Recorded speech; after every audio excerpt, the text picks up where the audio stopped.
Hare Rama, Rama Rama Hare Hare, Hare Krishna, Krishna Krishna Hare Hare, Hare Rama, Hare Rama, Rama Rama Hare Hare, Hare Krishna, Krishna Krishna Hare Hare, Hare Rama Hare Rama, Rama Rama Hare Hare. Jai. Hare Krishna. I have great pleasure to welcome all participants for this week's session, very interestingly titled as Who Am I? So it's a very unusual question. Somebody asking such a question will be generally treated as mad in this world. If someone says, Who am I? But actually, the unfortunate part of this world is that we have never asked this question. Brahma Sutra, which is called the formula of truth. Brahman means truth. We don't have actually a correct understanding of what is truth. We are talking about truth means we are talking about that which is unchanging, which remains the same forever. It has no beginning and it has no end. Whatever we see in terms of impermanent changes, they are all untruth. So behind all this untruth, there is one unchanged, eternal something that remains forever. That's called substance, the essence of everything, the substratum of everything else. That is called absolute truth. So that is called Brahman. So Brahma Sutra. Sutra means formulae, very concise formulae. So the formula of the absolute truth is called Brahma Sutra, written by Vyasadeva. So first thing it says is Atato Brahma Jignasa. Now that we have got a human form of life, let us start inquiring about the truth. So we are going to do that now. Who am I? So before we begin, let us offer our humble pranams to Srila Prabhupada, who as a one-man army planted the seed for spreading Bhagavad Gita throughout the world by taking incredible risks and incredible personal inconveniences at the age of 70. That he finally succeeded is a sign that Krishna helps those who are sincerely trying to serve him. So let us offer our humble pranams to Srila Prabhupada and to the Guru Parampara. Om Ajnanatimirandasya Jnananjana Chakshurun Militam Yena Tasmai Shri Gurave Namaha. Sri Chaitanya Manobhishtam Stapitam Yena Bhutale Swayam Rupa Kadamahyam Dadati Swapadandikam Vandeham Shri Guru Sri Yuda Padakamalam Shri Gurun Vaishnavamscha Shri Rupam Sagrajatam Sahagana Raghunathanvitam Tam Sajivam Sadvaitam Savadhutam Parijana Sahitam Krishna Chaitanya Devam Shri Radha Krishna Padan Sahagana Lalita Shri Vishakhanvitamscha He Krishna Karuna Sindhu Deenabandho Jagatpate Gopesha Gopika Kanta Shri Radha Kanta Namostute Tapta Kanchana Gaurangi Shri Radhe Vrindavaneshwari Vrishabhanu Sute Devi Pranamami Hari Priye Neelachala Nivasaya Nityaya Paramatmane Balabhadra Subhadrabhyam Shri Jagannataya Te Namaha. Jai Shri Krishna Chaitanya Prabhu Nityananda Shri Advaita Gadadhara Shri Vasadi Gaura Bhakta Vrinda Namo Mahavadanyaya Krishna Prema Pradayate Krishnaya Krishna Chaitanya Namne Gauratvishe Namaha. Vancha Kalpatarubhyascha Kripa Sindhubhya eva cha Patitanam Pavanebhyo Vaishnavebhyo Namo Namaha. Hare Krishna, Krishna Krishna, Hare Hare, Hare Rama, Rama Rama, Hare Hare. Hare Krishna, Krishna Krishna, Hare Hare, Hare Rama, Rama Rama, Hare Hare. Hare Krishna, Krishna Krishna, Hare Hare, Hare Rama, Rama Rama, Hare Hare. Thank you. I have great pleasure to welcome all participants for this week's special Republic Day edition of Srimad Bhagavad Gita discussions. As I was saying earlier, very appropriately, we should be discussing why am I suffering and how can I get rid of this suffering. What often happens is we find a solution to a problem and then it creates new problem by itself. That solution itself becomes the seed for further problems. This is our day-to-day experience. So before we try to solve our problems, we should know why these problems arise. And even before that, who am I? So all these questions are answered in today's shlokas. Sri Krishna will answer. So Adi Shankaracharya says in Bhajagovindam, Bhagavad Gita kinchatadita Ganga jala lava ganika pita sakrita piyena murari samarcha kriyate tasya yamena na charcha. He says Bhagavad Gita kinchit adita. Little Bhagavad Gita you read regularly. Little Bhagavad Gita. Kinchit adita. That's sufficient. Little Bhagavad Gita you read daily. Bhagavad Gita kinchit adita. Ganga jala lava. Lava means again like kinchit, a small quantity. Lava means like a drop. Ganga jala, lava, ganika pita, little drop of Ganga water daily. Bhagavad Gita, very interestingly, Adi Shankaracharya also says, Bhagavad Gita is the Amrit coming from the lotus lips of Krishna, the Supreme Lord.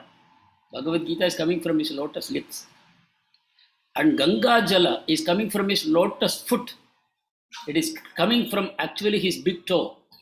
If you read the story of Trivikrama Avatar, you will know how Ganga enters into the material world. Actually, Ganga is a spiritual river. How does she enter into the material world? That is from the lotus feet of Krishna. So, Adi Shankaracharya is saying, read a little Bhagavad Gita that is coming from the lotus lips of Krishna and drink a little Ganga Jal, which is his Charanamrit. It is coming from his lotus feet. Do these two things. And then the third thing, you do a little archana to the same Lord, to Ganga Jalalava Ganika Pita, Sakrita Piyena, Murari Samarcha. Murari means another name for Krishna. He killed a demon called Mura. Very powerful demon called Mura was killed by him. Ari means the enemy, destroyer. So Murari means the destroyer of the Rakshasa called Mura. So Murari, and he will destroy the anarthas within us. That's why this name is very famous. Murari means because the Rakshasa is dwelling in all of us. Kama, Krodha, Lobha, Moha, Mada, Matsari. Lust is sitting in our heart, in everyone's heart. We all have the desire, insatiable desire to enjoy. We want to enjoy. That desire is not going away. That is Mura. And Krishna only can destroy. As Murari. So, some archa, little you perform archana to Murari. Just glorify the Lord. Just as we sang now. Hey Krishna, Karuna, Sindhu, Dina Bandho, Jagatpate, Gopesha, Gopika, Kanta, Shri Radha, Kanta, Namostude. Pray to the Lord every day for His mercy. If you do these three things, all three are connected with Krishna. The Bhagavad Gita coming from his lips, Ganga Jala which is coming from his toe, and Murari, the Archana to the form, wonderful form of the Lord. Kriyate tasya yame nana charcha. You will not have to enter into an argument with Yama when you die. Charcha, there is no argument with Yama when you die. How amazing. Yama only will not come. The messengers of Yama will not come to such a person who is constantly remembering the Supreme Lord. So such is the glory of Bhagavad Gita. So we are going to get answers to these problems on the basis of Bhagavad Gita. So let us proceed after making a prayer to Lord Krishna and to Arjuna, who has facilitated this wonderful knowledge to come down to us by offering himself as the calf for milking all the Upanishads, which are called as the cow. So now we start this, and before that, let us start the shlokas. We have to start from the 16th shloka, second chapter. I have already sent you some recording of these shlokas. Now let us start reading. 16th shloka, second chapter. नासतो विद्यते भावो नाभावो विद्यते सतः उभयोरपि दृष्टोऽन्तस्त्वनयोस्तत्त्वदर्शिभिः. Very amazing language Krishna is using. He says that which is unreal, that does not endure. You see, imagine you are going to a cinema theater. You have occupied your seat and people are flooding in, all the seats are getting filled up, and all the doors are open, the light is there from all sides. Then what happens? The doors are all shut, especially if you imagine in the olden times, all the doors are shut, and then the room, all the lights are switched off. There is pitch darkness, and in that pitch darkness the movie starts running on the screen.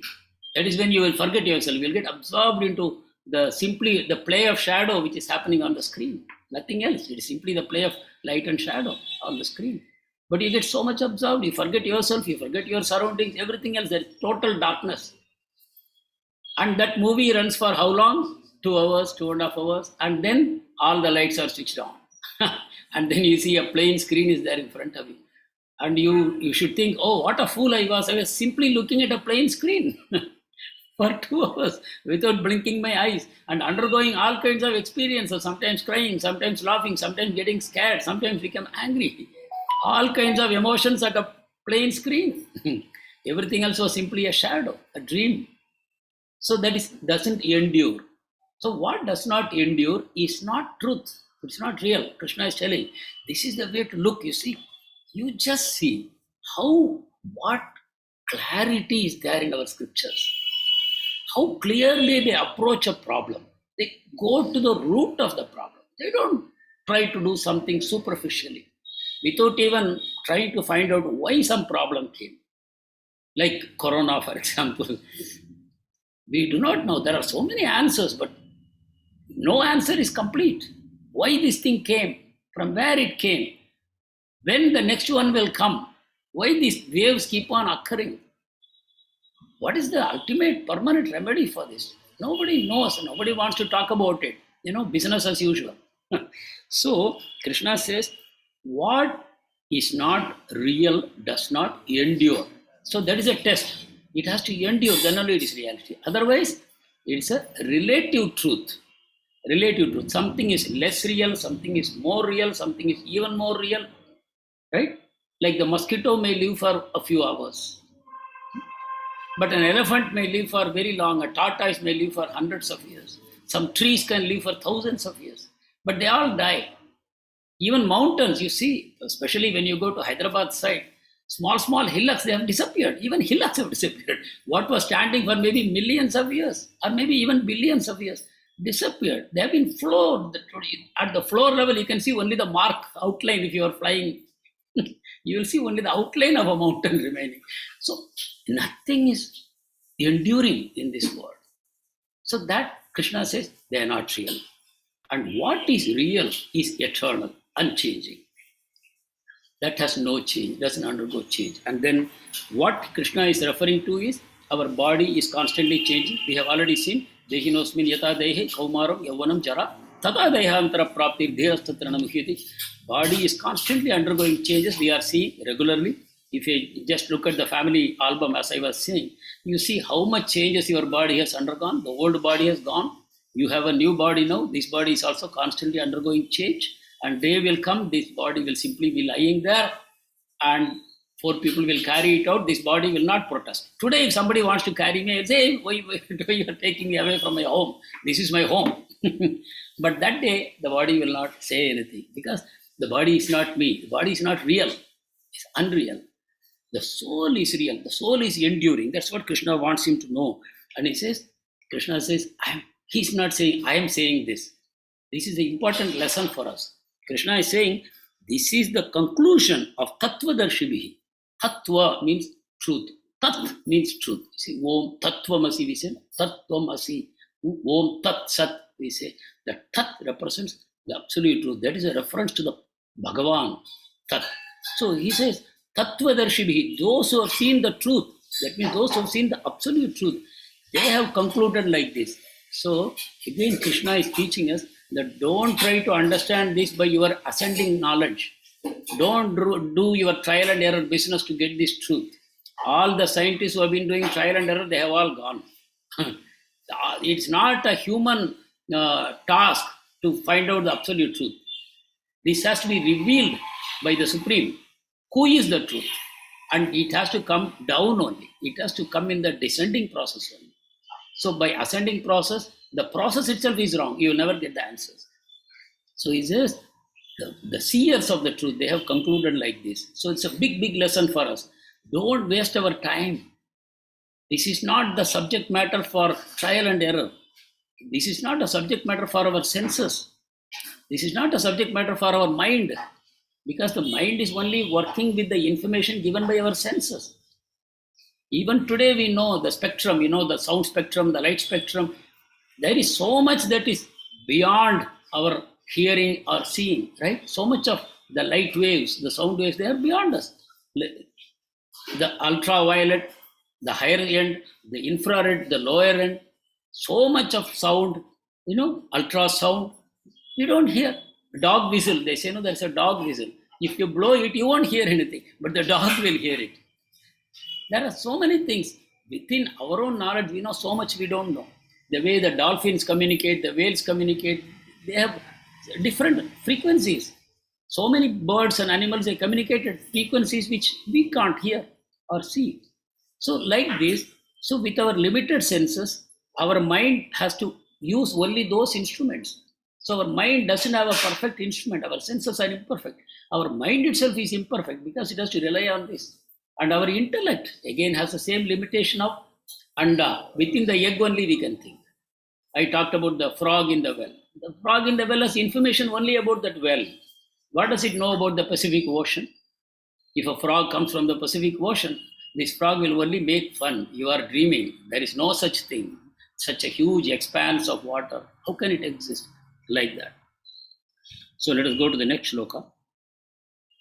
Avinashitu tadviddi yena sarvamidam tatam vinasamavyayasya na kaschit kartum arhati. Another information about the soul is being given here. That which pervades the entire body, you should know to be indestructible. No one is able to destroy that imperishable soul. So we are getting more and more information about the soul. The soul is pervading the whole body. How does it pervade?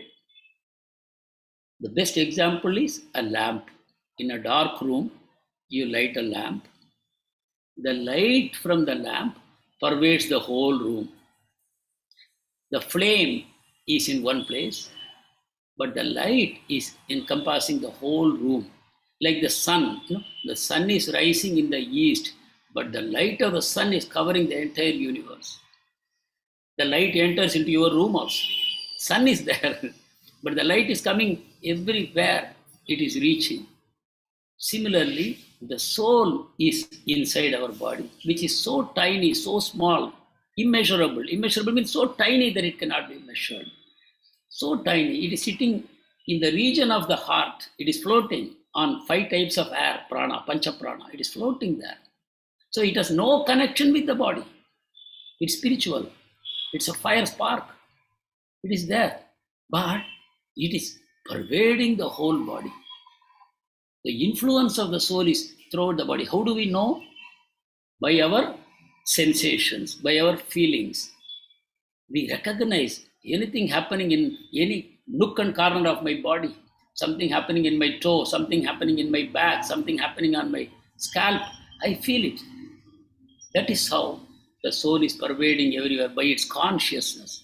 So the light of the flame can be compared to the consciousness of the soul. Soul is a tiny atom which is sitting in the heart, but its consciousness is spreading everywhere.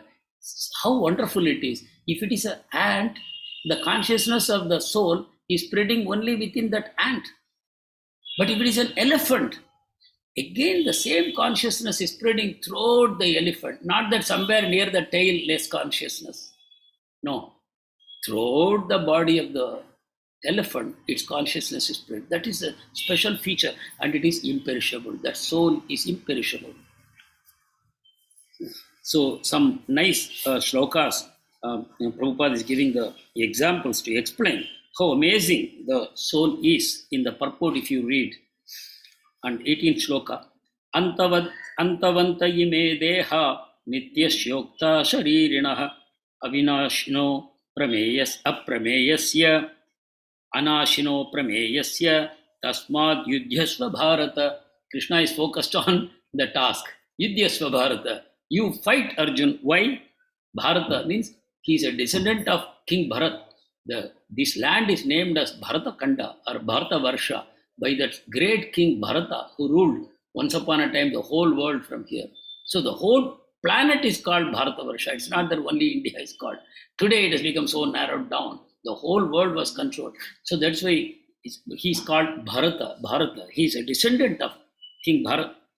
He's saying the material body will come to an end, even though the occupant of this body is indestructible, immeasurably small, and eternal living entity. That is a soul. Eternally he is living. So, Arjuna, don't worry that the soul will die. The soul will not die. The body will, in any case, one day die. So, better do your duty. Tasmat yudhyasva. Therefore, you fight Arjuna. Why? Because Arjuna, you are a Kshatriya. It is your duty to fight. Not because you are attached to the results, whether I will win, whether I will lose, if I win, what will happen, if I lose, what will happen. No. Simply, it is your duty and you better fight. So, Krishna is very strongly advising Arjuna that you have to fight. That message is to all of us. Some people foolishly say, oh, Hinduism so fatalistic. They think everything is predestined. What will happen will happen. Why should I do anything? Brahma has written on my forehead. Why Brahma has no other business except writing on your forehead? In everybody's forehead, this is what should happen. And the two whimsically, one fellow should suffer, one fellow should enjoy, one fellow should start from a very poor situation, come up very well in his life. Somebody will be in a very high position, born with a silver spoon, and then later on his life becomes miserable. Brahma writes all these things. He's a story writer or what? So, no, Indians are fatalistic means Indians believe that everything is in their hands. I am the creator of my fate. What I am experiencing today in my life is what the results of what I have done in the past. So if I want to have a better future, I start writing it now. Every moment we are writing our future. So the fatalistic person is the one who is most focused on his actions. Because he knows my experiences are simply reactions. But reactions to what? Reactions to my own actions. I am the actor. So that such a person is very careful about what he is doing. He has to know, if I do like this, what will be the reaction? Every action and reaction, he knows. On that basis, he conducts himself. So he will not act whimsically, he will not act indifferently or carelessly, and he will not simply sit quiet, saying that, oh, everything will happen as predestined. It's a totally, these are all devices invented by the Westerners, the colonialists, to keep us down, to say, oh, Indians are so useless. Even I remember, when I was studying in my MBA way back in 1977, I had a question. Indians are fatalistic people. They are only talkers. They are poor executioners. Like this, I had a question, 20-mark question in one of my papers. So see, this is a kind of straitjacketing of the Indian culture, saying that, oh, you people are all useless only. So we are only teaching you how to do work. So like that. But actually, if you correctly understand action and reaction, that is what fate. Whatever you have done in the past, it is determining your present. And whatever you are doing now is going to determine your future. So everything is dependent on you only, you see. There is no external influence. The influence of Krishna is only in ensuring he gives you the result of your actions. On that, there are no compromise. Suppose you are standing on the 20th floor of a building. And you say, okay, I don't believe in the law of gravity. Newton has written some nonsense. I don't believe. I will jump. And you jump from the 20th floor. You are making the choice. You could have decided not to jump. Or you could have decided to jump. You took the decision, I will jump. So, and you are saying, okay, now I have free will.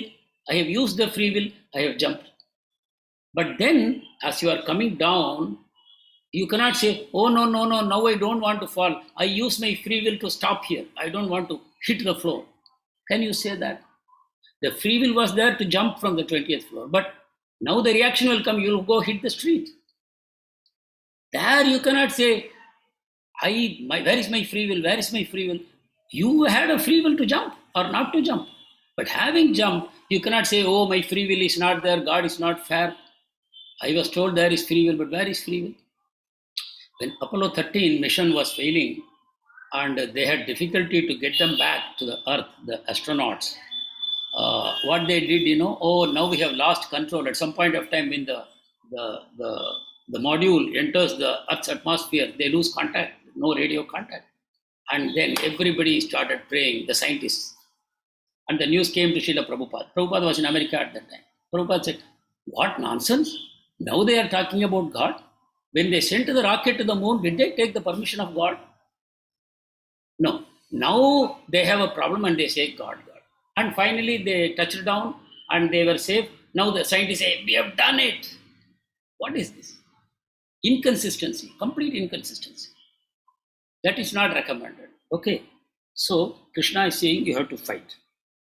19th shloka. Yayenam veti hantaram yaschainam manyate hatam ubhautau na vijanito nayam hantina hanyate. So a person who has understood this nature of the soul, he neither kills nor gets someone to kill. He thinks it is slain is in knowledge, for the self slays not, nor is slain. A person who has this knowledge or such a person does not think that either something is killed or something is getting killed, because he knows the soul is always eternal. So there is no confusion in the mind of a person who knows the truth as it is.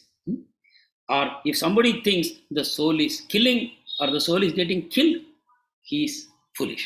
He doesn't have the correct knowledge. This is a very important shloka. You can memorize this one. Very famous shloka. Na jayate mriyate va kadachin nayam bhutva bhavita va na bhuyah ajo nitya shashvatoyam purano nahanyate hanyamane sharire. For the soul, there is neither birth nor death at any time. We are unborn, we are undying. He has not come into being, does not come into being, and will not come into being. Very clearly, Krishna says nobody should argue with word jugglery that Krishna meant this, Krishna did not mean this. No, he is not giving any room for word jugglery. He is very clearly saying the soul was neither created in the past, nor is created now, nor will it be created in the future. It is always existing. It is unborn. But I have a date of birth. That was the birth of the body, of a child, of a baby. The soul simply entered the body. The soul did not take birth. The birth was taken by the body. Soul simply entered and left. When I die, the soul leaves. The soul does not die. So he is primeval. He is not slain when the body is slain. He doesn't get killed when the body is killed. Body only is killed. So there are parallels in Katha Upanishad. A similar shloka is there in Katha Upanishad. 21. Veda vinasinam nityam yayenam ajamavyayam katam sa purusha partha khamghatayati hantikam. O Partha, how can a person who knows the soul as indestructible, eternal, unborn, and immutable kill anyone or cause anyone to kill? So, automatically by knowing the nature of the soul, you develop amazing qualities. Number one, clarity in your intelligence, clarity in your mind. After that, you are not a violent person. Imagine there's for someone who does not understand, there is a tremendous contradiction here. Arjuna says, I will not fight. And Krishna is telling you have to fight. Arjuna says, I will not kill. Krishna is saying, you have to kill. It is your business to kill. So Krishna is advocating violence. Very obviously, Krishna is saying violence. So what happened to ahimsa paramo dharma? Non-violence is the highest dharma. What happened to that? Krishna is advocating violence here. We will understand all these things as we go on. Once upon one of the sessions I told, no, the larger good prevails. Yeah. If you are keeping quiet always, something is happening around you. If you are always keeping quiet, Somebody is causing sufferings to others and you are keeping quiet, then you are a violent person. Simply to keep quiet, when you can do something about it and you don't do it, then you are a violent person because you are allowing violence to be perpetrated. So Kshatriya's duty has to be performed. He should not think about the results. He has to do his duty. That means a war based on justice and truth. If the chance comes to fight, a Kshatriya should accept it and fight. So that is the message Krishna is giving. So everyone, okay, we may not be Kshatriyas, but we have also our duties. All this we will learn in future sessions. 22nd shloka is also worth memorizing. Very powerful shloka.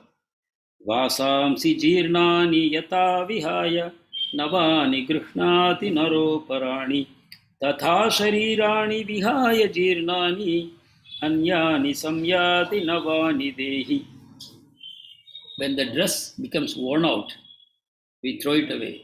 It becomes worn out, it becomes torn, we throw it away and we wear a new shirt, a new dress. In a similar way, when the body becomes useless for the soul simply throws it away and takes up a new body. Very clear? What an amazing example Krishna is giving. Just like the shirt, the significance of the body is nothing more than a shirt we are wearing. How much attachment we have to a shirt? Supposing you are traveling in a car, brand new car, and you meet with a major accident, but you escape with a few bruises and the car is totally damaged beyond saving it. You will be happy or unhappy? Okay, first thing, okay, I have lost a car, whatever, you will claim insurance, whatever. But the fact is, I am safe.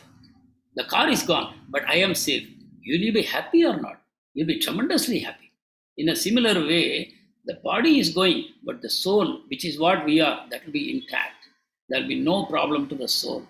It will be, we know it is unborn, it is never destroyed, and is unchanged, it remains the same. So the body is like the dress. We should not worry about the loss of a body. So Krishna is telling about the loss of body for Drona and Bhishma. Why you are crying? They are going to get new bodies. Mind you, this argument you cannot misuse. See, on the supposing there is the war, 1991 war, the Indian soldiers are fighting with the Pakistani soldiers. At that time, if a soldier kills 10 Pakistani soldiers, he will be given an award, Paramveer Chakra or something like that. He will be given an award. But the same soldier comes on a vacation home and he has carried a gun with him, and then he has a quarrel with his neighbor and he shoots him. Then the Paramveer Chakra will not be given. Then he will be given a jail sentence.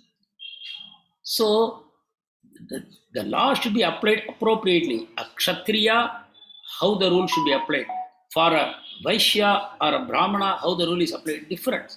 So that we will see in future sessions. But so, when Krishna is making this argument, Krishna is telling, don't be confused about your duty.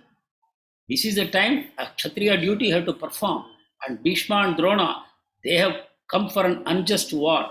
By killing them, you will be only freeing their soul and it will get into a young body. Both are old people, they will get new bodies. Krishna is telling like that. 23. Nainam chindanti shastrani, nainam dahati pavakaha, nachainam kledayantyapo, nashoshayati marutaha. More and more he is telling about, so that it can go deeply and sit in our mind. It requires regular practice. We should read these slokas to know who we are. The question, who am I, is being answered. The soul cannot be cut into pieces by any weapon. It cannot be made into pieces. It is one. It is always one. It remains one. Not burned by fire, not moistened by water, not withered by the wind. 24. Achedyoyam adahyoyam akledyo shoshayevacha nitya sarvagata sthanur achaloyam sanatanaha. More qualities of the soul. It cannot be broken. It cannot be dissolved. It cannot be burned or dried. He is everlasting, present everywhere. Sarvagataha. He is present everywhere. Nitya. He is always there, never dying. Sarvagataha means, see, amazing things. Life exists everywhere. There is no place where life is not existing. Everywhere we see or we don't see, life is existing. Just like you cannot see the soul. Life is all pervading. Only my soul is pervading within my body only.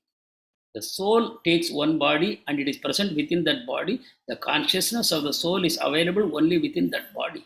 But the soul per se can travel everywhere. It can live in the sun, it can live in the moon, it can live in the Mars, it can live in the Saturn, it can live in other planets, anywhere it can live.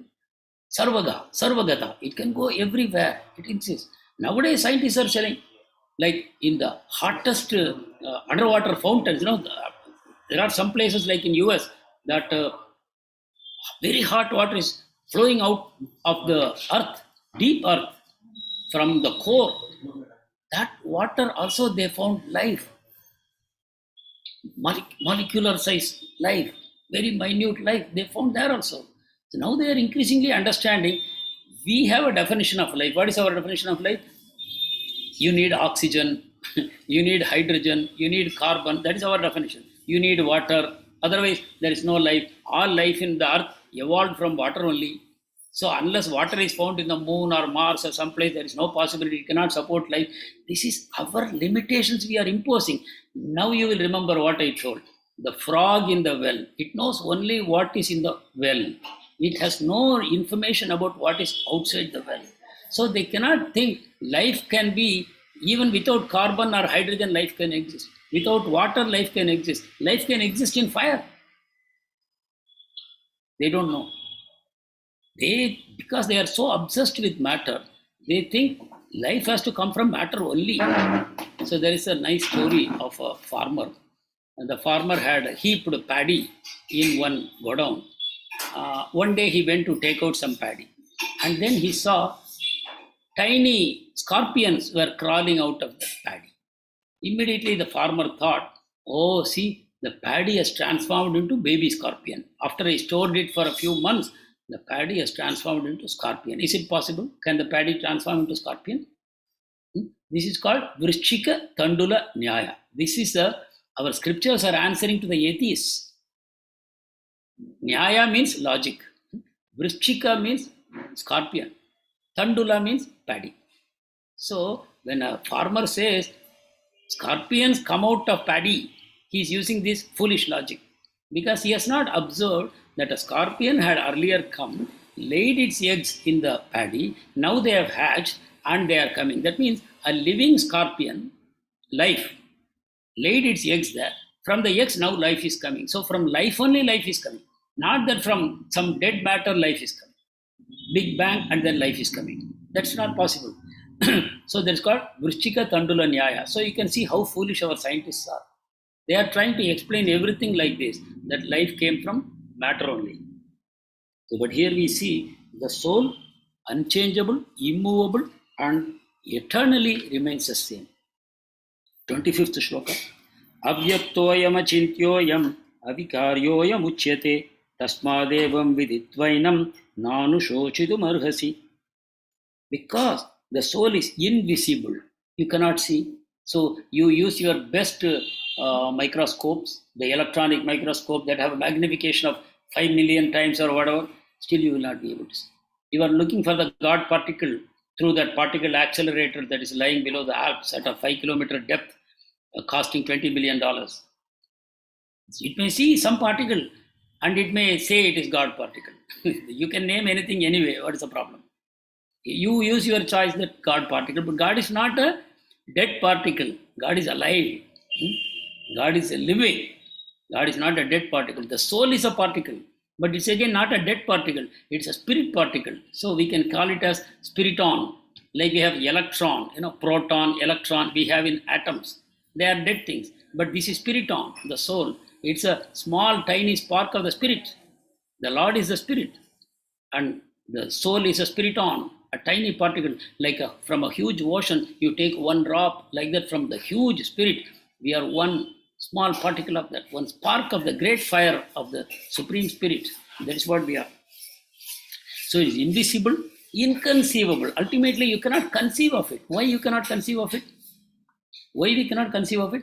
Because nothing like that exists in our material experience. None of our senses can see that or experience a concept of the soul. It is not material at all. Soul is spiritual. It doesn't belong to our domain. See, scientists talk about matter and now antimatter. No? For a long time they have been talking about antimatter. In fact, at one point of time, they said the matter in our universe is only 5%. Antimatter is 95%, which is unseen. It's called dark matter. They are only the God particle, the whole business of God particle is to try and find out, lay some finger on the dark matter. What is the dark matter which is giving mass to the atom? Where is the mass coming for the atom? That is why they are looking for the God particle. So, but anyway, the point is, it is inconceivable. Even after all the explanation is given, the aim is that you should come to the conclusion it is inconceivable, immutable, unchanging. Knowing this, you should not grieve for the body, Krishna says. 26. Atachainam nitya jatam nityam va manyase mritam tathapitvam mahabhaho nainam shochitum arhasi. Then Krishna slightly changes the argument. Krishna says, look, I have given you enough explanation that the soul never dies. The soul is different from the body. Body is temporary. Soul is permanent. Body takes birth and dies. Soul never takes birth. It never dies. So he has given all explanations. The body can be cut. Body can be burnt. Body can be withered. Body can be moistened. Whatever. Nothing like that is possible with the soul. Unchanging, immutable. So, but now Krishna says, okay, supposing you think the soul is born with the body only, then if you think that the soul will always be born and die forever, that means you think the body and soul are the same. If you think like that, there is no separate soul, there is only body. Then why do you lament, Arjuna? Because it will always be born and die. You are always seeing around you, something is taking birth and something is disappearing, dying. And it goes away out of existence. So taking birth and dying is a daily experience. We are always seeing. So for a natural phenomenon that is constantly happening, why do you worry and why do you lament? Jatasya hi dhruvo mrityur explains further. Jatasya hi dhruvo mrityur dhruvam janma mritasya cha tasmada pariharyete natvam shochitum arhasi. 26 sloka he further explains in 27. Anyone taking birth has to die. As sure as death, we use that phrase, as sure as death. There is nothing more sure than that. Anything born has to die. One who has taken birth is sure to die. And after death, one is sure to take birth again. This wisdom is available in India. But very amazingly, they did a research, they did a study in the USA. I am talking about maybe 20 years ago. They did a research. They asked people, do you believe in rebirth? You imagine in the Christian religion, then there is no such concept. And they don't know Indian philosophy. How many people would know? But the majority of the population, something like 65 to 70%, they said, yes, we believe. Because it is intuitive. It is intuitive to know that I will exist forever. That is coming from the soul. That I will exist forever. So Krishna is saying, anything that dies will take birth again. The soul will die in this body and take birth again. Therefore, in the unavoidable discharge of your duty is not avoidable, non-negotiable. You have to do your duty. So you should not lament because you have to do your duty. And in the process of duty, you are going to destroy some bodies. You should not lament because the soul will get free from the body. It will go and occupy another body. But you have to perform your duty without lamentation. 28. Avyaktadini bhutani vyakta madhyani bharata avyakta nidhananyeva tatra ka paridevana. Another very amazing shloka. All created beings. So the more created means the time factor comes, right? At some point of time it was created. Otherwise the word creation has no meaning. It has been created at some point of time. So where was it before? Let's say a baby is born. It's created. Okay, for 10 months it was in the womb and the baby is born now. So before that, where was it? It was unmanifest. That's what Krishna is explaining. Avyaktadini. It was not visible. It was in the invisible. Then it becomes visible. Then what happens? It remains manifest for some time. Then what happens? It becomes unmanifest again when annihilated. So what is the need for lamentation? From the invisible, it became visible. From the unmanifest, it became manifest. Then it is again gone back into the unmanifest. My body is a combination of the 5 elements. To simply say, earth, water, fire, air, space. It's a combination of 5 elements. So these 5 elements are constantly existing around me. But Somewhere it has been put together. The atoms have been put together and a body. That body has been given to me. So it has become manifest. Before it became manifest, the atoms were all existing. All the atoms of the body, they were always existing. Either they formed combinations with other atoms as other bodies, or they were simply floating loosely. But they were existing. The raw material of my body was always existing. And when I die also, the raw material will continue to exist. Conservation, the law of conservation. It will remain forever.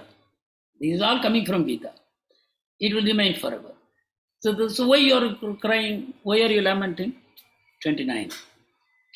This is again from the scripture, from the Upanishad, this shloka, similar Upanishad in Kathopanishad, similar shloka is there. Ascharyavat pashyati kaschidenam, ascharyavat vadati tataiva chanyah, ascharyavat chainam anya shrunoti, shrutva pienam vedana chaiva kaschit. He is telling how the soul is understood by very, very few. It's not for everybody. One who is serious, I said no, another session, dhira. One who understands the real meaning of life. Only such a person begins to understand what is a soul. One who understands God, then he understands soul in relationship with God, not otherwise. Understanding Krishna, and then you know the soul, not otherwise. So Krishna says, some people look upon the soul as amazing, some describe it as amazing, some of them hear it as amazing, but others, even after hearing so much like Krishna is saying, they cannot understand him at all. Veda nachaiva kaschit, they simply cannot understand. They cannot understand is all right, but at least they should accept, no, okay, this is beyond my understanding, Krishna, but I believe what you are saying is true. Then they are fortunate. Krishna will give the understanding. Tesham evanu kampartam aham ajnanajam tamah nashayami atma bhavasto jnanadhipena bhashvata. Those who are wallowing in ignorance, if they take to my worship, I give them the knowledge by which they can come back to me, Krishna says. Evanu kampartam. By way of special mercy to them, who are always worshipping me, aham ajnanajam tamaha. Ajnanajam, that means it is born from ignorance. What is born from ignorance? Tamaha, darkness. Darkness of our knowledge. It is coming out of ignorance. Ajnanajam. Such a darkness, I will remove it, Arjuna, if they worship me by way of special mercy. How do I do that? Jnanadipena bhashvata. I light the lamp of wisdom in their heart and the darkness simply disappears. How to remove darkness otherwise? You cannot kick it and chase it out, no? The darkness has to be removed by light, but that light is provided by Krishna. So like that, he says, others cannot understand. Those who don't have the mercy of Krishna, they simply will not understand. So we come to the last sloka for today. Dehi nityam avadhyoyam, dehe sarvasya bharata, tasmat sarvani bhutani, natvam shochitum arhasi. O descendant of Bharata, again he is using that name. Why? Because he is reminding, you are from such a great heritage, Arjun. What nonsense you are talking. He is giving that motivation to Arjun that I should be a befitting son of my tradition. Parampara. He says, he who dwells in the body can never be slain. He who dwells in the body. What is the Sanskrit word? Dehi. You see the shloka starts with Dehi. What is the English translation? He who dwells in the body can never be slain. Therefore, you need not grieve for any living being. So here, in this slide, you are seeing, who am I?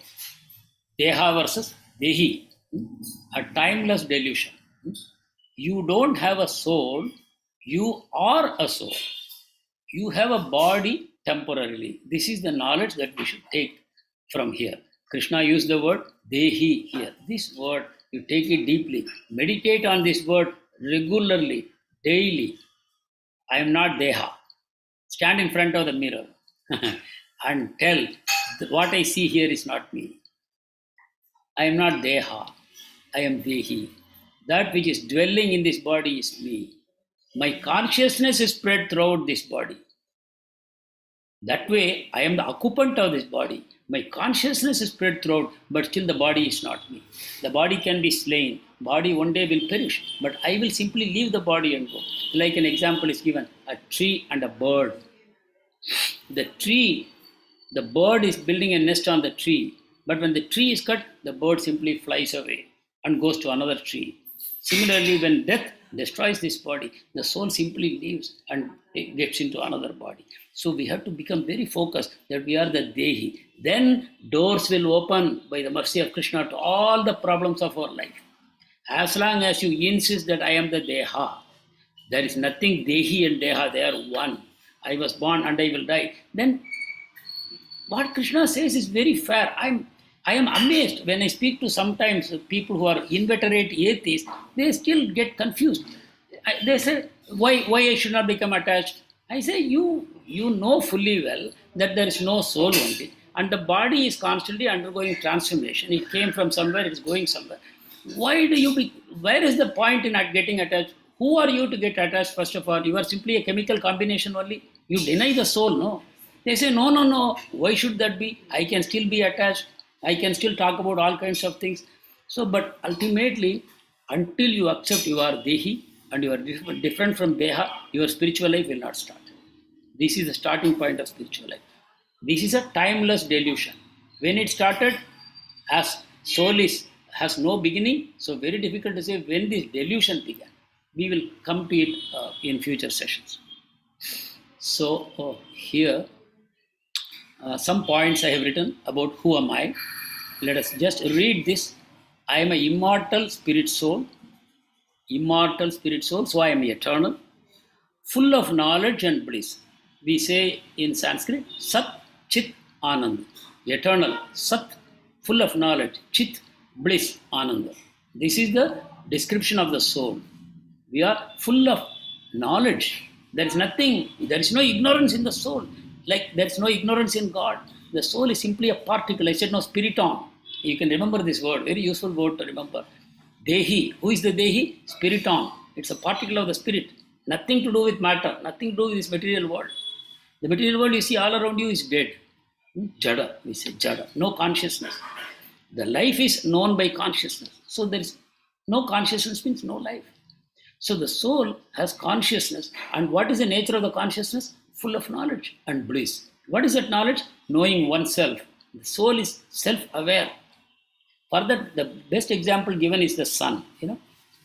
To show anything, you have to have light. Like in the darkness, you switch on the torch and then you see objects. Because objects by themselves are not self-manifesting. They need the help of light to show themselves. Even your own body, in the dark room, you cannot see unless some light is shone on the body. Correct? But what about the sun? You don't need any light to show the sun. I'll bring the light, let me show you the sun. No, the sun is self-manifesting. Not only the sun is self-manifesting, but the sun is also showing everything around. In the midnight, nothing is seen, but when the sun slightly rises, everything becomes visible. So sun manifests himself to our vision, but also he shows everything else. That is the nature of the soul. Soul is self-aware, but soul is also aware of everything around. Minus the soul, there is nothing at all. So this is the consciousness we should develop. That soul is self-aware. That's why, in the process of Sandhya Vandanam, there is something called, there is one particular prayer, we would say, that is, as the sun is, so am I.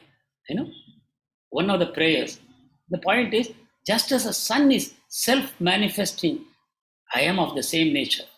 Asa adityo Brahma, Brahmaiva aham asmi. Brahma means absolute truth. Just as the sun represents absolute truth, self-manifesting, I am also like that self-manifested soul. I am self-aware. So that is the similarity between the sun and us. That is the speciality of Gayatri Mantra. The Gayatri Mantra is giving that understanding. That is why it is considered very special. Today people are, without any understanding, they just go on chanting. Anyway, that's also good. But meaning of Gayatri Mantra is to tell us that you have a soul which is like the sun. Just as the sun manifests itself, it doesn't need external light. But my body needs external light to manifest. When I sleep, my body has no consciousness. But the soul is 24 hours aware. Anyway, we'll move on. We'll come back to all these points again and again in future sessions. So the soul is part and parcel of the Supreme Lord. If the Supreme Lord is an ocean, the soul is a drop of that ocean. If the Supreme Lord is a great fire, the soul is a spark of that fire. So the soul and the Supreme Soul, Supreme Lord, they are inseparable. They are one. The soul is part and parcel of the one Supreme Lord. But so qualitatively one. The drop of the ocean has the same quality as the whole ocean, right? Like that. The soul has similar qualities to that of the Supreme Lord. There is one difference. I will not tell you now, I will tell you in future sessions. Qualitatively, the soul is one with the Supreme Lord. There is a difference that will come later. But quantitatively, the soul is insignificant compared to the Supreme Lord. Insignificantly tiny, like one atom, like that. Then, I am not the material body. This is very important. I am not the material body, which is the opposite of the soul. Perishable, soul is imperishable, eternal, this body perishable. Soul is full of knowledge, this body is ignorant. When I sleep, the body goes out of existence, no consciousness. I am dreaming, I am not conscious of this body, full of misery, bliss. There's no ananda in this body, nirananda. Asat, achit, nirananda. So, where is the connection between the body and the soul? Totally different. Then how did I get into this illusion that I am this body? That is the eternal question. We will answer that in future. But let us accept this, that I am different from this body. Okay? So peeling the layers, like peeling the onion, right? There is a gross body. There is like outer garment. Then there is a subtle body. There is like the inner garment. And then the soul, the real person inside. So Prabhupada would say, you are helping somebody who is having a problem with some money or with some medicine, or you are giving him a house, or you are giving him some kind of a help. What you are doing, you are only helping the outer layer, the shirt. So, or in other words, somebody is drowning in the water. And he's saying, help me, help me, help me. And you go and bring him back. And then, so see, I have saved him. And you are only waving the shirt. Say, I have saved him, saved him. What you have saved? Only the shirt you have saved. The person has drowned. The person. So the real person is the soul. So what is all that we are doing to the body? By giving money, by giving medicines, or being a nice house, or whatever facilities, good food to eat, good bed to sleep on. But you are only helping the shirt.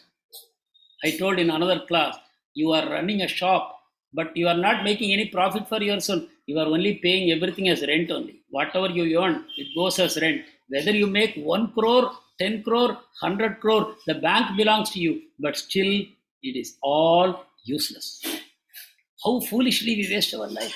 We don't stop somewhere. Once we start acquiring money, we know nothing else. We want only money. If somebody is accustomed to name and fame, they can't give it up. Hare, it's time for you to retire. You are 60. Go home and apply your to spirituality. No. I still can work for another 5 years. Somebody, because today, when somebody retires, they get a huge pay. And post-retirement, you get a similar pay from other contractual jobs. So you never earned that kind of money in your life. So people don't want to retire only because they don't know higher purpose in life. They spend all their energy on this shirt. What is the use? The person inside is dying. So then, gross body is made of 5 elements. Subtle body, 5 elements I already told. Earth, water, fire, air, space. Space is called Akash or ether. These 5 elements constitute the gross body. Then I have an inner garment. What is that garment? Mind, intelligence, false ego. We will explain it in future. You can see in the picture. Mind is also matter, mind you. Mind is matter, but it is subtle matter. It's not gross matter, but subtle matter, mind. Intelligence is also matter.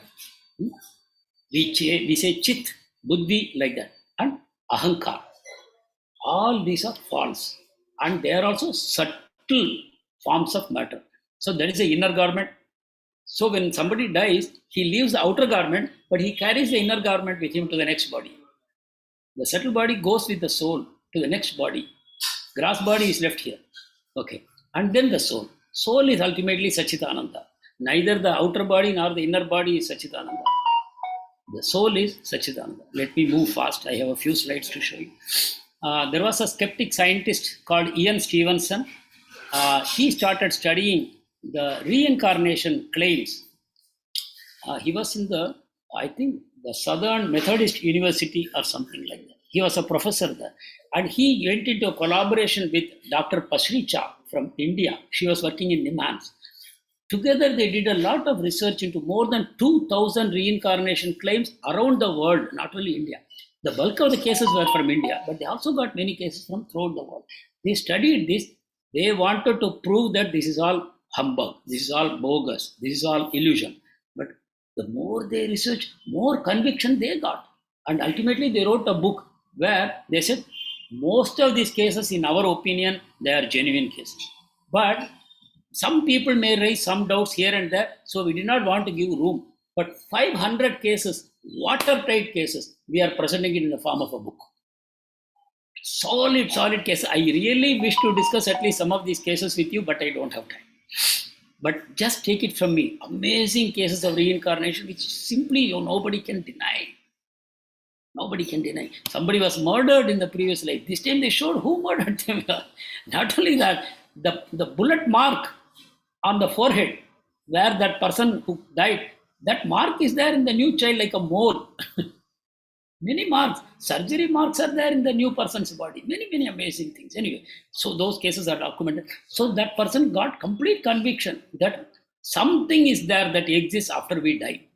Not we die, now we know the body dies. Something exists that carries into another body, that he admitted. So the skeptic scientist turns believer. That's what I wanted to share. So let us not think all scientists are the same, all are not atheists or anything like that. So it's a very broad brush. We should not do that. So scientists also, deep within, they have a lot of doubts. They believe in God. They believe in God as individuals. Okay. So who am I? We have finished. Now I come to what is suffering. Who am I is over. It is never over. It is a lifelong exercise. We should constantly meditate who am I and what is my relationship with God. Now, what is suffering? Our understanding of suffering is wrong.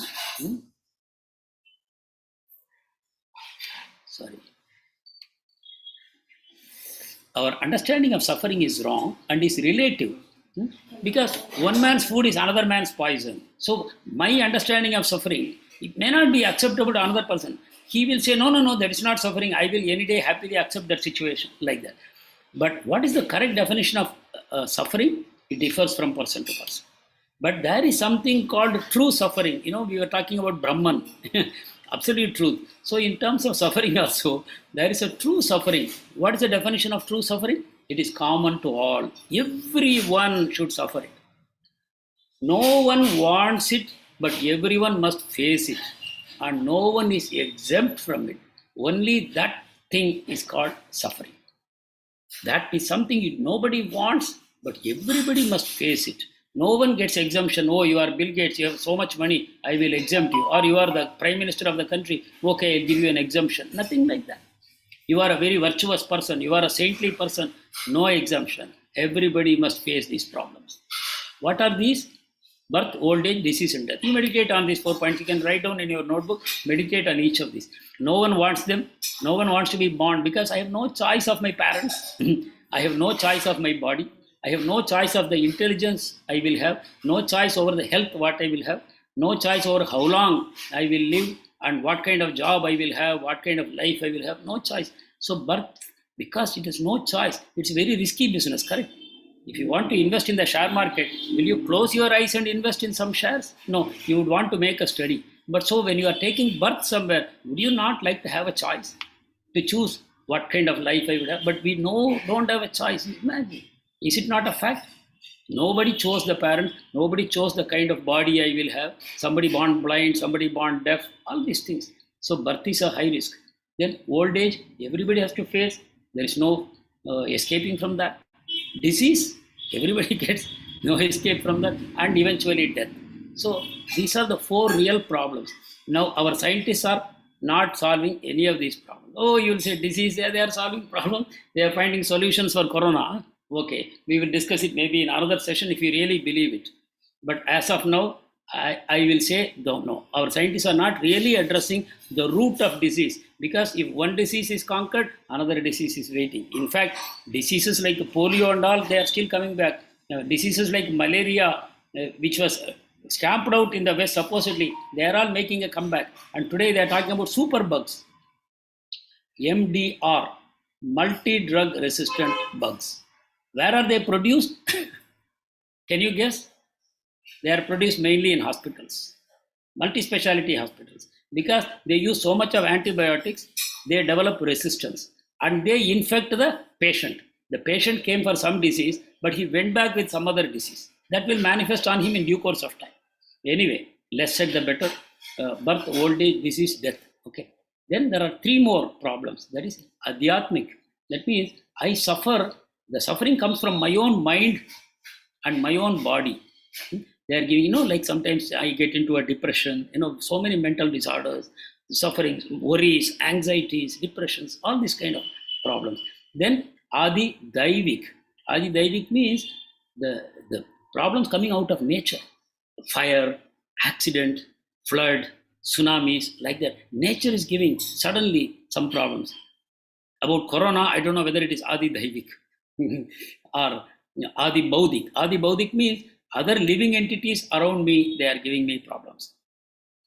My enemies, some people who are maybe my own colleagues or my own relatives or my own neighbors, different living entities or animals, insects, microbes, pests, they are giving me problems. So these are three other different problems. So I have listed now seven problems. These are the true suffering which is common to all. We have to solve this problem. We cannot rely on the scientists to solve, because scientists are also suffering all these seven problems.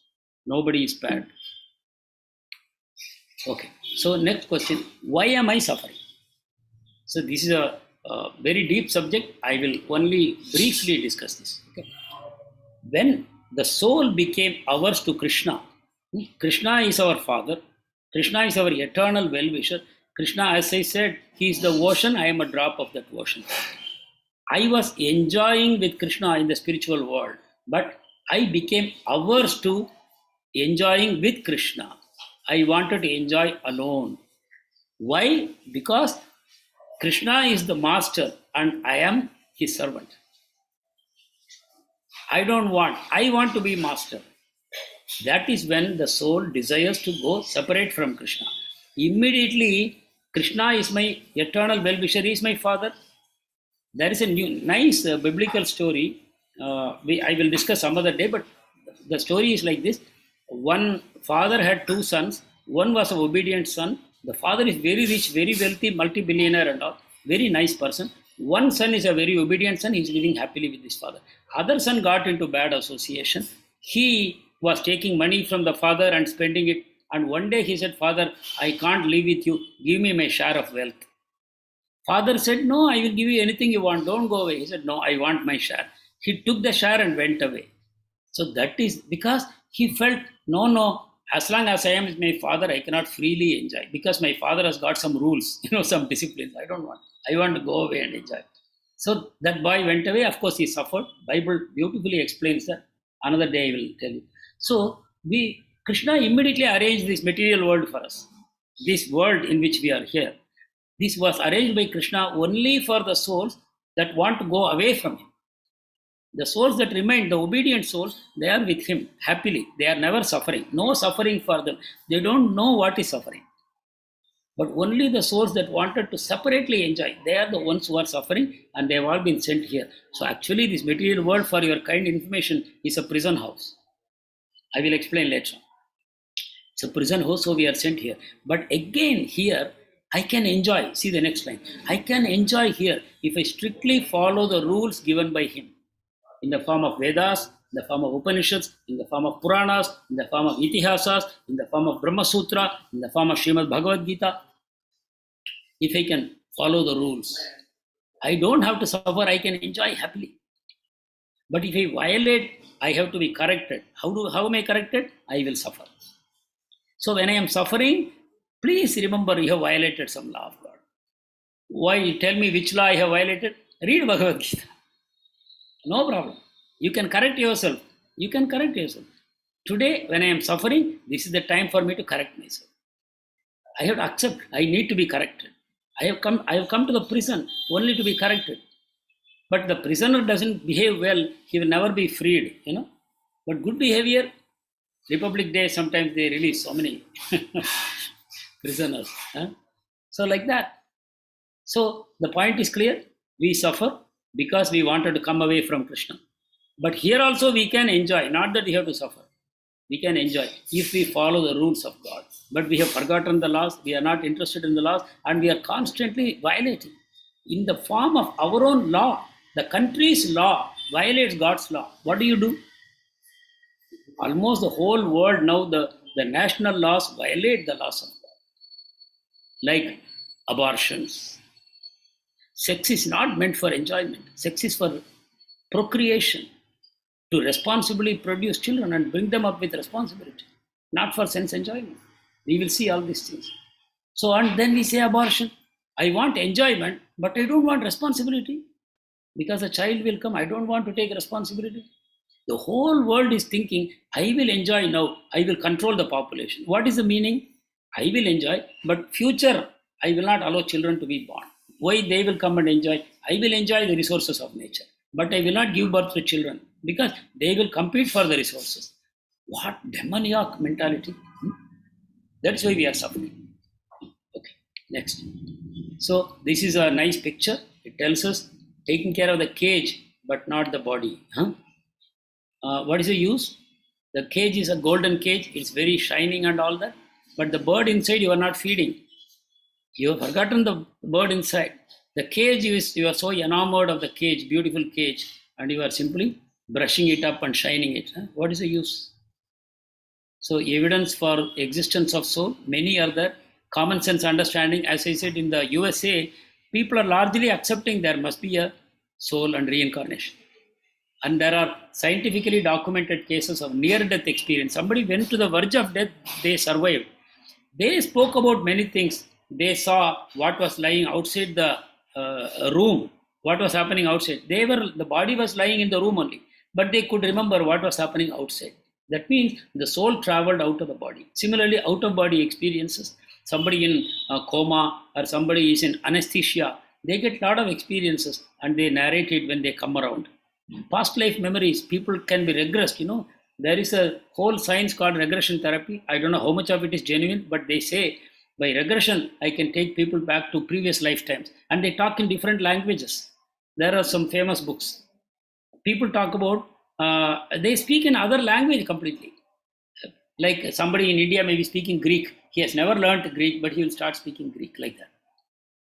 So we cannot insist that unless you show me the soul, I will not believe. No. Then show me your brain that I may believe. I cannot show the brain. My brain is very nicely protected by my cranium. So I cannot show you my brain. So will you say I don't have a brain? Or can I say you don't have a brain? Like that. So everything cannot be shown. We have to be sufficiently intelligent to intuit. The best thing is to believe in the words of God, descending knowledge. So the point here is, I cannot escape my miseries by exploiting or damaging or destroying my body. This is not a solution at all. By killing the body, I cannot escape. Similarly, by exploiting the body through drugs, through liquor, through other drugs and mind-changing, mind-enhancing devices, all these things, no. Or by committing suicide. That is not a solution because the soul will simply go and it will continue to suffer its karma in other bodies. So abuse of body is a grave sin. That means more suffering will come. So how to be free? Suffering or pain of all kinds serves an important purpose. So let us first accept that suffering is good. Suffering is good. Supposing, imagine you are walking on the road and a glass piece has entered into your foot. Supposing you don't feel any pain. You continue to walk. What will happen? You will continue to bleed and you will lose blood and you will collapse. Or the glass piece will go inside and it will travel in your bloodstream and will create problems. But pain immediately makes you stop. Even if a small thorn enters your foot, immediately the pain, one tiny point, but that pain makes you stop. Immediately you take action to remove that thorn. and now you are safe. So the body, for its own maintenance, has this mechanism called pain. Pain. So is it all right to apply Volini gel on every pain that I have in my body? Should I not know what my body is trying to communicate to me? Huh? For a pain, I take Dolo. Huh? For a headache, for a body pain, I take some that makes me numb. I don't feel the pain. Is it intelligent? Or we should go to the root of the problem. So the suffering has an important purpose. What is the main purpose? It is meant to teach me wisdom, good behavior. If I don't sleep all night, if I keep watching television, tomorrow I will have a headache. That headache is there to teach me, you fool, you did not sleep well, and you spent so much time looking at the screen in your TV. That is nonsense. To teach good behavior. Quick learners soon attain peace and turn to Krishna in love. Those who learn quickly, they understand suffering has a purpose, and they learn their lessons. They quickly become Krishna, lovers of Krishna. They become lovers of Krishna because they quickly learn their lessons. They become peaceful, and there is no more suffering for them. But slow learners suffer repeatedly. A thief gets caught and the police beat him, the people beat him, they throw him in jail, he suffers for a few years, then he comes out. Again, if he starts stealing, he is a slow learner. Even though he has suffered, he has seen other prisoners, other thieves suffering, he has himself suffered, still he doesn't know. So he is a slow learner. But they will also learn one day. The Lord will make the suffering more and more. When there is sufficient pain, they will change. If I keep doing the same mistake, then God will increase the intensity of the pain until I say, oh God, enough. I have learned my lesson. Okay. So the lessons have many ascending levels. You go to higher and higher. The least is tamogun, darkness. Rajogun, passionate. Sattvagun, pure thoughts, goodness. So like that, your thoughts keep rising, and accordingly your life becomes better and better. If you are in tamogun, life is full of suffering. If you are in rajogun, oscillating between happiness and sorrow, misery. And if you are in sattvagun, life is peaceful, joyful, you are happily enjoying. You don't do any crime, you don't do any mistakes, you love everyone in the world, you live a happy life. But the ultimate is not sattva. Ultimate is transcendental, beyond the three. That's called Suddha Sattva. What is Suddha Sattva? Reuniting with Krishna. The soul goes back to Krishna. But don't make a mistake that because I gave the example of a ocean and the drop of the ocean, we think the drop is put back into the ocean, the drop becomes the ocean. No, the drop never becomes the ocean. The drop remains drop. Right? Like if there is a huge tree, a parrot is flying into the tree, you don't see the parrot now because the green canopy of the tree, it is covering the parrot. But the parrot is very much inside the tree and enjoying. Like that, the soul goes back to Krishna and enjoys unlimited pastime that we will see in future. But please understand, Suddha Sattva is our goal, not Sattva.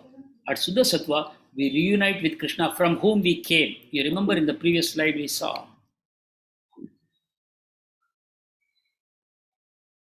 that when I became averse to Krishna, I came away from Krishna by his arrangement. Now, when I become a lover of Krishna, I go back to Krishna. So the choice is completely with me. There is no need to blame God.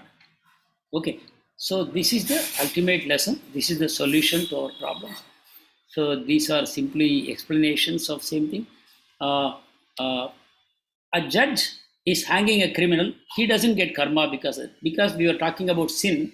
What is sin? What is not sin? Doing duty is not sin. Arjuna, even though he's going to kill his enemy, he's doing his duty without attachment. No sin. Similarly, judge is hanging a criminal. Somebody he's letting free. He will not incur any sin because of that. Similarly, doctor performing surgery, he is cutting open the body of the person. No sin for him. He is only trying to cure him, performing his duty. Then there are two kinds of duties. One is to the body, that is called taking care of the family, job, etc. Okay, I have certain responsibilities in my life in this body that I have to execute. Same time, I have a duty towards the soul, the eternal soul. For that, I have to chant the Hare Krishna, Krishna Krishna, Hare Hare, Hare Rama, Rama Rama, Hare Hare. I have to chant the holy name. I have to read the scriptures like Bhagavad Gita. That is called Sanatana Dharma. Sanatana Dharma. So there is Swadharma, which is for the body. Sanatana Dharma is for the soul. Eternal Dharma, that's the meaning. Okay. So what we have seen here, what we are seeing here, some tips on how to practice this in our life. First thing, let us count our blessings and thank God. At the end of the day, when we go to sleep, let us count our blessings. We are only counting our problems. Let us count blessings and thank God. Let us pray to Him not for material things. Let us pray to Him for qualities. That is sattva, love, kindness, compassion, mercifulness, truthfulness, purity. Like that, let us ask for qualities from God. And then let us thank God while eating our food. Ideally, we should offer the food to God and then accept it as prasadam. That is very purifying. So let us thank God while eating. All Christians do this, thanksgiving before eating. And remember God when you wake up and pray that Krishna, I want to become closer to you. I have come away from you, I am suffering, I want to become closer to you. Tell a friend about what you have learned and teach the Mahamantra. What you have learned in this class, share it with a friend and encourage them to join the class. And teach this mantra, what you have learned. Hare Krishna, Krishna Krishna, Hare Hare, Hare Rama, Rama Rama, Hare Hare. If possible, give them a mala, ask them to chant on the mala every day. And sin is disobedience to God. Let us understand this. So God has given us the law. Disobeying that law is only sin, as simple as that. And what is disobedience to God? It is, there is a relationship between me and God. I should get back into that relationship. When I go away from that relationship, that becomes sin. Anything that takes me away from my relationship with God, that is sin. Anything that takes me closer to God, that is the real virtue. That is our understanding. So we have to learn from the scriptures and devotees how to purify our heart from bad desires. Why do we commit sin? Because of bad desires in our heart.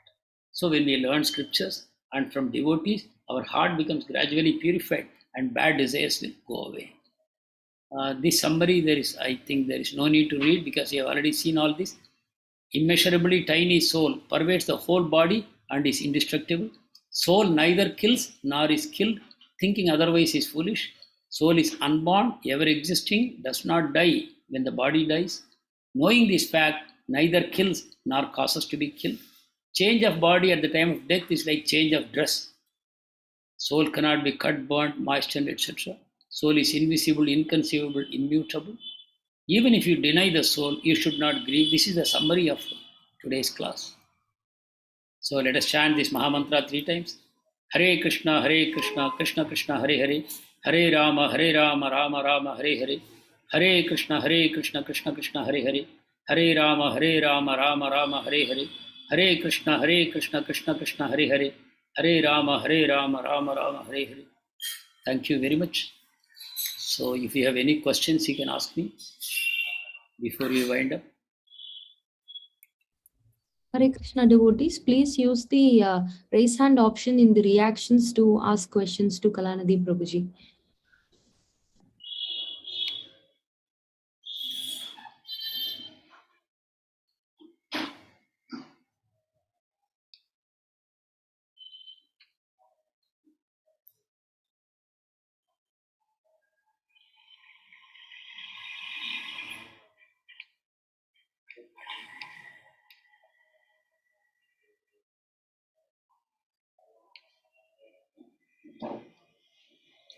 Yeah, I think time is up as usual. We are always exceeding the time limit. I hope you will forgive me for that. The subject is quite vast. Actually, I wanted to discuss a couple of stories in connection with today's subject, but actually, because of paucity of time, I could not take up that story. I am carrying forward many things from session to session. Whenever I get a little time, I will talk about those things. So, if there are no questions, we will close the session here. Thank you very much for joining. I request you to continue to come. As I said on the first day, you will never go empty handed from Bhagavad Gita. You will receive so much of benefits. In fact, every class you attend, it is like putting some money into a bank. That money will never go away from you. Usually in a bank, we put money, we withdraw and it disappears. When you use the ATM card somewhere, the money disappears. But this money, what you are putting, will never be lost. I am not saying, Krishna is saying. नेहापिक्रम नाशोस्ति pratyavayo na vidyate swalpamapyasya dharmasya trayate mahato bhayat. It will come in the same chapter. Krishna says, a little practice you make in the spiritual path, it is your permanent wealth. It will never go away. What will happen when I die? It will go with you. The subtle body we talked about, no? Mind, buddhi, ahankar, the whatever you have done spiritually, that will go with you. Krishna will remember, the Paramatma will remember, and he will put you in such a situation that you will pick up from where you left. Supposing in this birth I have made 10 crores in my bank balance. Next birth I will not start at 10 crore, I will start at zero, correct? In this birth I have become a very famous man. That fame will not go with me to the next birth.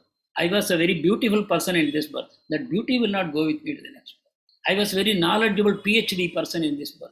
That PhD will not carry into the next birth. I had to start from scratch, ABCD only. But this spiritual knowledge, whatever you are gathering, whatever practices you are doing, whatever chanting you are doing, that is your permanent wealth. Now be intelligent. Start acquiring permanent wealth. If somebody is going to America, permanently migrating, what they will do? They will sell all their property here, convert into dollars. Whatever bank balance is there, that also they will convert into dollars and they will go to America. When they are going for permanent settlement, I am not coming back to India, no longer interested. I am taking citizenship, they are going. You will convert everything and go. Intelligent people will do that. Similarly, this is not our place. We know the body will go one day. Then how can I carry all this wealth with me? It's very foolish, no? That we spend so much of our time and energy on temporary things. Let us acquire the permanent wealth by regularly chanting the holy names. Let us increase the chanting as much as possible. That's our permanent wealth. Please do that. Not only that, you will have it for the next birth. In this very lifetime, your heart will become cleansed and the bad thoughts will disappear. Good thoughts will arise. You will go from tamoguna to rajoguna to sattva and you will go transcendental. You will develop love for Krishna. That is perfection of life. So there is no reason for us not to follow the path of bhakti for Lord Krishna.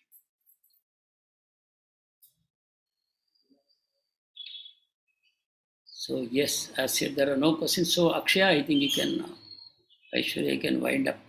Thank you so much for supporting. Hare Krishna. Hare Krishna, Prabhuji. Thank you, Prabhuji.